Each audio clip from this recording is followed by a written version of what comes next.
Hi, I'm Pat from Sabaton. And I'm Indy Neidell. And you're watching Sabaton History Channel? Nope. Today, actually, you're watching the Sabaton Science Channel.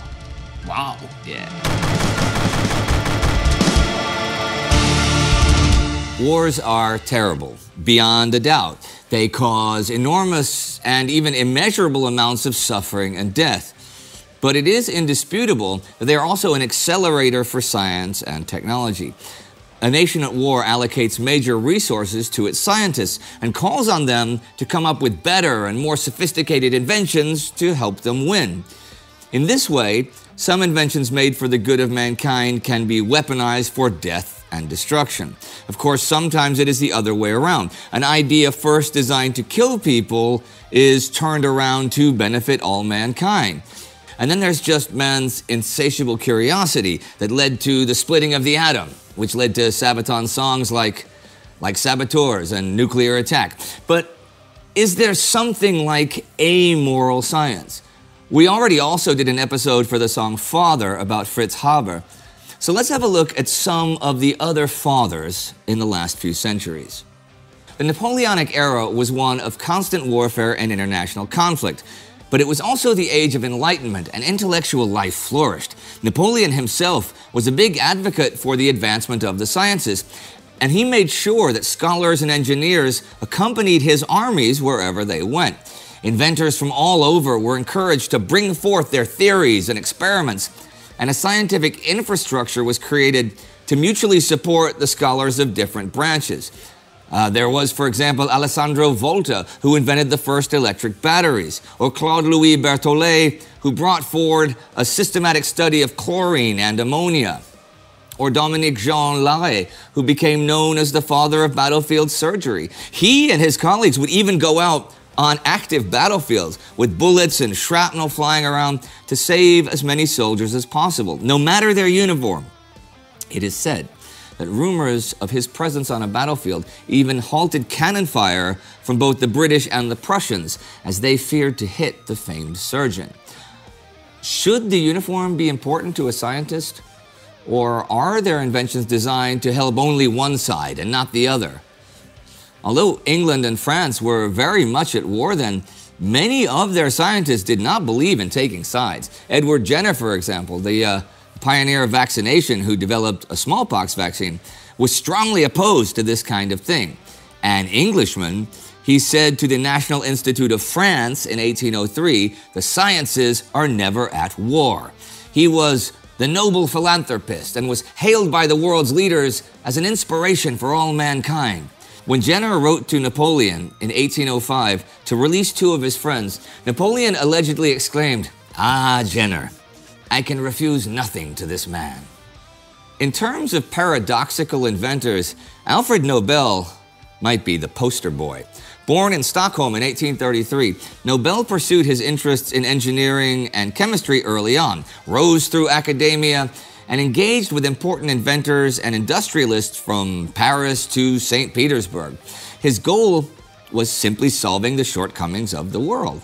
One common problem in the mining and construction industries was the underwhelming effectiveness of explosives.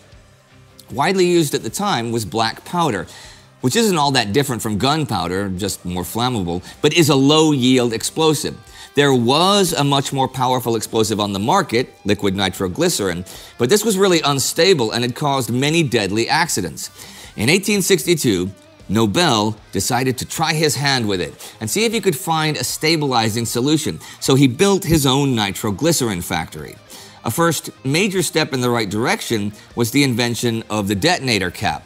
This was basically a plug filled with a small charge of black powder or mercury fulminate that, attached to a larger charge of nitroglycerin, could be ignited by heat or electric shock. While this made the detonation of nitroglycerin at least much more predictable, it did not solve the problem of handling and transporting it. In fact, Nobel's factory blew up soon afterwards, killing one of his brothers and several other people. Undeterred by this loss, Nobel continued his research. In 1867, he finally achieved his breakthrough. By mixing nitroglycerin with siliceous earth, the substance became solid without losing its explosive power. Nobel named his invention dynamite, from the Greek word dunamis, meaning power, and the Swedish suffix it, so he called it dynamit in Swedish, right? He was a Swede. Power it very much had. Soon everyone engaged in building tunnels, canals, or railway lines was using dynamite, and Nobel's name grew to worldwide fame. It was not long, however, until the invention was also used to destroy lives, and armies all over the world acquired dynamite for their own purposes. But can we make Nobel responsible for how others used his invention? Well, until the end of his life, he would continue to improve on his discoveries. For example, he invented a precursor of cordite, a smokeless powder, and blasting gelatin, which is basically a plastic-like mixture of nitroglycerin and nitrocellulose. But what was to be his legacy? Well, he got a little foreshadowing. See, when another of his brothers died in 1888, a French newspaper confused him with Alfred and wrote, "The merchant of death is finally dead." We do not know if Nobel had any sort of Ebenezer Scrooge-like epiphany and worried about his posthumous reputation, but he was quite the paradox in his personal life. He was reclusive and prone to depression, but he was also a people magnet when it came to business or new ideas. He was also very much without scruples when it came down to the use of his inventions, but he was also a benefactor of the arts, a humanitarian, and a philanthropist.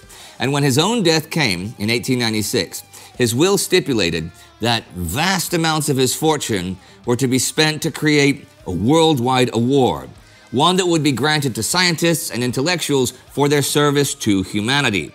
And as we all know, to this day, the Nobel Prize is awarded to those whose work has benefited this world.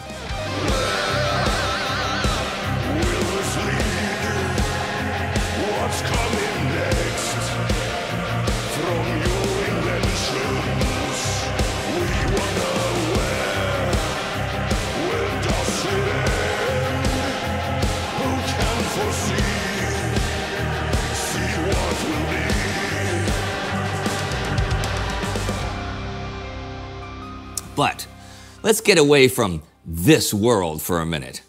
A great man once said, well, many times said, space, the final frontier.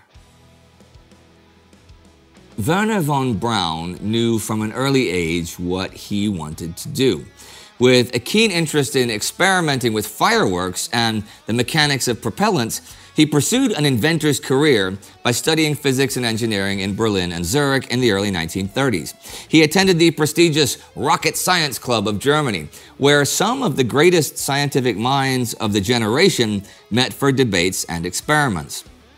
The technological marvels of planes and automobiles had taken over the world, changing travel dramatically, but there were always visionaries who thought about just how much farther they could push the technology envelope. Braun and the Rocket Science Club were sure that air and land travel would surely benefit from rocket propulsion, and that high-energy fuels could break the limitations of speed and distance. Of course, the explosive nature of octane-fueled rockets traveling through the air before bursting on the ground drew some serious attention from the military, especially once the Nazis took over. Rocket-propelled artillery was one of those bold new ideas into which the generals put a lot of hope. Braun was soon recruited to work in the new research center of Kummersdorf, an old artillery range south of Berlin. This was the birthplace of the first liquid-fueled rockets, the A-1 and A-2. Just as Braun received his doctorate in physics, they successfully launched 2 A-2 rockets over the North Sea. Adolf Hitler himself visited the site and was impressed by the possibilities of rocketry, yet not really for its potential to uplift humanity as a whole. Still, impressing Hitler in Nazi Germany was a sure way to secure a lot of funding and assistance, and that's a goal of every scientist. Okay, well, not the impressing Hitler part. A new dedicated rocket testing facility on the island of Usedom was constructed, where Dr. von Braun would be technical director. From 1937 to 1945, his research teams created the world's first liquid-fueled ballistic missile, the A-4, which was the first man-made object to reach space. Designated the V-2, it was numbered second of Hitler's vengeance weapons after the V-1 flying bomb. These were supposed to turn the tide in the losing war. The rocket was able to carry a 900-kilo warhead, first to Britain and one day maybe even across the Atlantic. But had Braun made a deal with the devil? He did join the Nazi Party and was promoted to major in the SS, but he was also arrested in March 1944 after several months of surveillance and accused of treason and intending to escape to England and being a communist sympathizer and trying to sabotage the V2, and he was detained for 2 weeks, though he was not actually told any of those charges against him.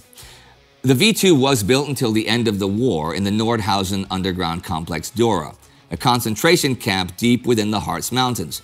More than 8,000 people were killed in V2 attacks.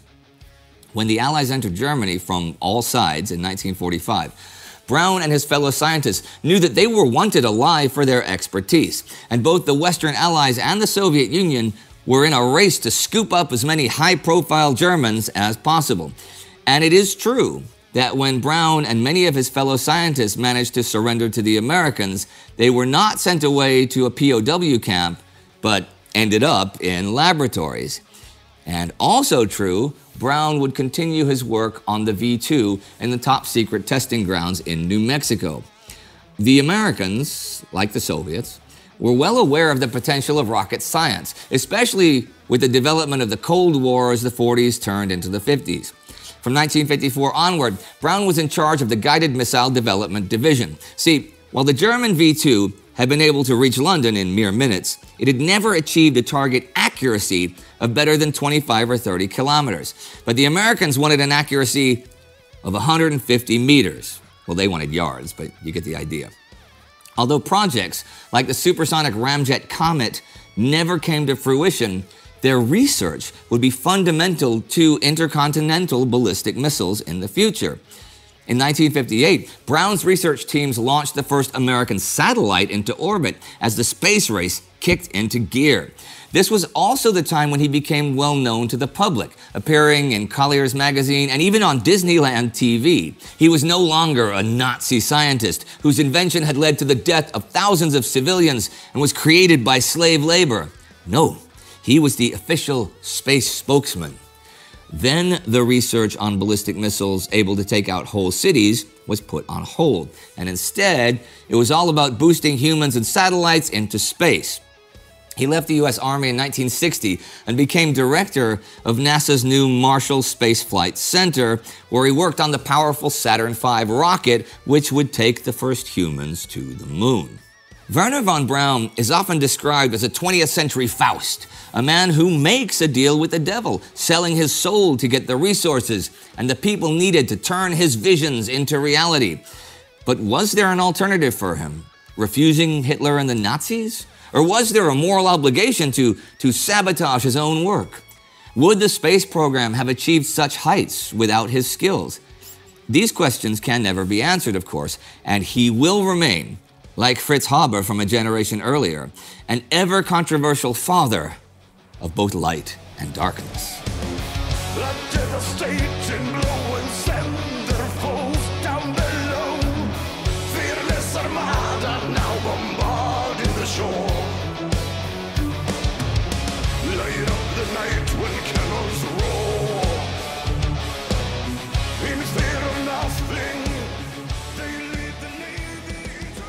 I'd like to do the interview a little bit differently today. Now, we're talking about ingenuity and problem solving and stuff like that in the regular episode. What role, if any, does ingenuity and problem solving play with you guys when you're like on tour? I think that touring was always a way, and bands was always quite creative in finding solutions to various things. You know, you want to show something, do something, and you need to invent something, because on the tour it doesn't work like in a movie studio, for example, right, or somewhere else. So, and there is no formula exactly how to do things. So you have to be quite creative in order to do things. I mean, for example, when we did our the tanks that we have on the stage, they are Walter and Audi. We have two of them. They were relatively quick to design, but they were extremely difficult to create mechanically. because they needed to do so many things that you don't normally necessarily think about. They needed to be able to go through a small doorway. Right. They needed to be packed in cases. They needed to be transported, and they needed to have a crazy drummer sitting and shaking everything around, and which puts a lot of stress onto all the bolts and all the metal inside of them. Yeah, it's a bit different from a regular tank. In these cases, we needed to find solutions that were not really there, and we needed to try it out. That was one thing, but over the course of Sabaton history since the beginning, see what he did there? we have always been facing a lot of obstacles that we had no clear solution to. You see, Sabaton hails from a pretty small town where there was no at all industry for touring artists and nobody around to tell us anything, and we also never signed to an international management. Yeah, I don't think maybe I know a lot of your big fans realize, but you guys manage yourself. You don't have a management company. So. No, and so we never had anybody to tell us and fix things for us. Right. So we always had to find a solution. And our production manager that has been with us since 2006, he's like one of our childhood friends. And together with him, we always had to find the solutions ourselves. Okay. No matter if it was, how do we actually route it from A to B to go from there to there on the tour? Do we need to do it by ship, air freight, or by land? And we needed to find solutions to that. And how do we find a solution when there is we don't have enough power? What do we do? Okay. How can we cut down? Can we steal power from somewhere? Yeah, maybe we can plug one of our amplifiers into the electricity outlet of the local laundry machine and find a way to make our amplifiers sound good that way. Yeah. So these were always, the entire thing was always dependent on it. Well, you mentioned about touring, getting from point A to point B. That's how the Sabaton cruise came about. We mentioned that in one episode. That was because you had to rent the whole boat because it was cheaper than whatever. Yes. A bit of our inventive skills to solve a solution, to find a solution to a problem, and it turned out pretty great. Well, speaking of touring and stuff like that, you must have had, with so much stuff and such big productions and just the life of the realities of the world, you must have had a hard time getting into countries or out of countries and stuff. And I'm assuming, I don't actually know. Have you ever had to do creative problem solving or solutions for something like this? Yes, there's always this. And you might think that it gets easier with time, but there's always new challenges, especially as we bring more and more stuff. We have some various things. Nowadays, it's not so much that you need to bribe borders to get across and stuff like that, but that used to be there. Yeah. And we just had to improvise how we got past that, or how we solved a solution when they accused us of smuggling drugs or stuff like that, which we obviously don't do. Right. But they happily accuse us of it so that they can have an upper hand in the negotiation of how much they're gonna get paid in order to let us pass through without going through the days' works of paperwork nightmare that they would throw us through in case we would not comply to their terms. Sure. So these were things, and we had nobody to tell us how we did it. Yeah. So we had to find our own. Luckily, we are quite friendly and quite nice people to talk to. Oh yeah, totally. So we usually find a way to do that. But yeah, there was some things. We never will forget how we got the tank in across the border into Serbia when they asked what we're carrying, and we said, yeah, we have this guitars, we have this, and then we have a tank. And they were like, so you're bringing a tank? Yeah, but it's not a real tank; it's a fake tank. And we need to see that, because who wants a fake tank? Well, the crowd wants a fake tank. The crowd wants a real tank, to be honest. Yeah, they probably want, but we don't want to carry it around. It's a little bit too. But we did also investigate the option to bring a real tank to the tours, right, or to specific shows for other reasons than having it on the stage. which we have also investigated a couple of times. Okay. What other reasons? There has been times when Sabaton has been, like, say, starting the show, we transported ourselves through the crowd. Yeah. Through military vehicles and stuff like that. And there was, how can we drive it onto the stage? And like, well, we can't really do that, but we can drive to the stage at least.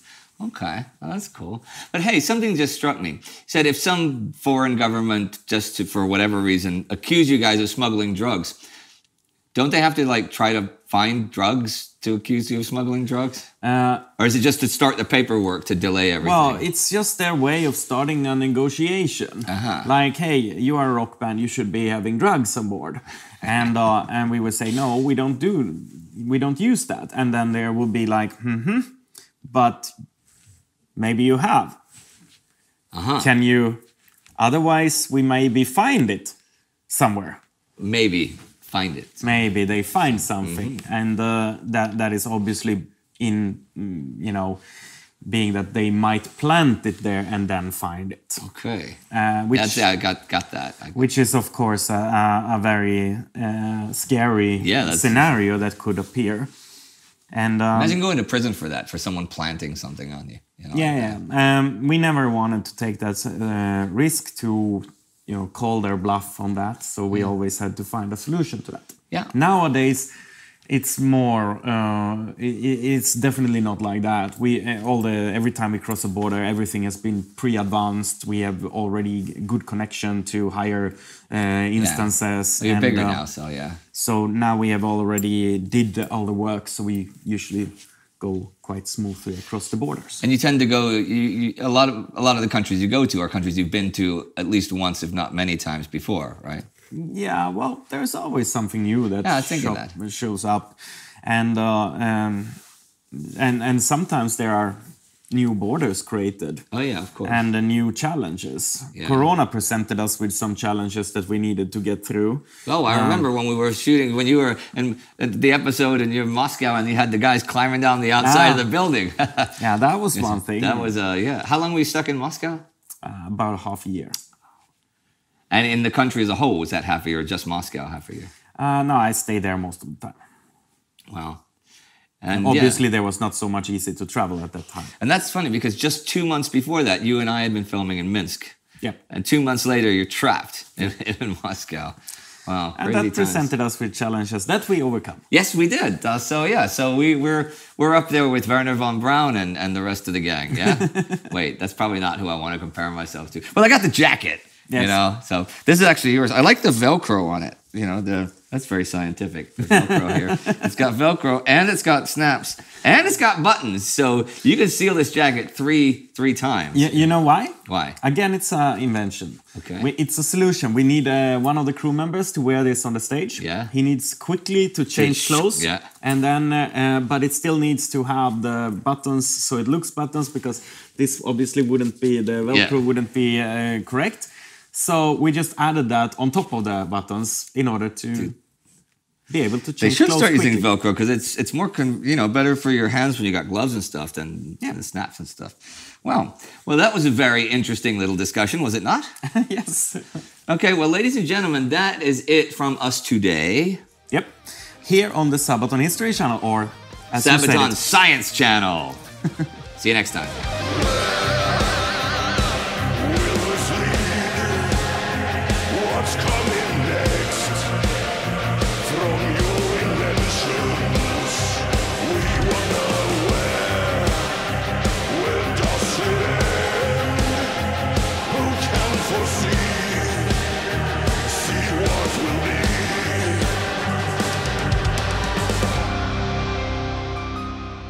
Thanks for watching. That was awesome, right? So please subscribe to our channel and click that little bell so you get notifications the next time we release another episode of Sabaton History Channel.